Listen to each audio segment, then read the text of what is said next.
And briefly, over the counter, we see the most common is melatonin.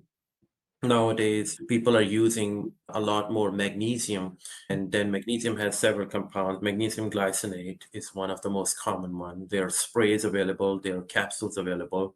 The problem with any of those compounds is that they work. I'm not saying that they don't work, and there is some evidence. There on magnesium, for example, there was a double-blind randomized control trial done a decade ago almost, which showed that it tends to improve the sleep quality, the sleep duration, improve sleep latency.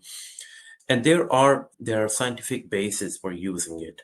There's scientific basis for having glycinate as mixture with magnesium than having oxide or citrate.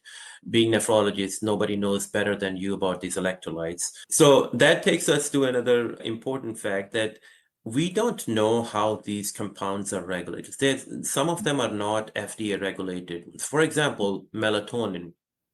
We know melatonin is important to induce sleep. It regulates your circadian rhythm. But the compounds we get, there have been studies which have shown that the amount of melatonin labeled on the bottle may be anywhere 80% less than actually depicted on that compound, up to Okay. 480% more than what is labeled. And That's the really, over-the-counter melatonin. absolutely melatonin. And the Wow. amount of melatonin you need is much less than actually that is labeled on there. For example, 5 milligram tablet. You don't need 5 milligram for melatonin for insomnia problem.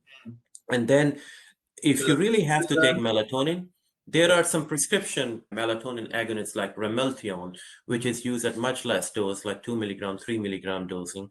And the timing of it, how you take it, you can't just take it and go to bed at 10 p.m. because you have to understand when is your circadian rhythm, when is your release of melatonin happening, which is typically about 2 hours before your intended bedtime for it to work. And so these are over-the-counter sleeping aids. And then some people have used Tylenol PM, which has some antihistamines added to them, which are FDA approved for this purpose.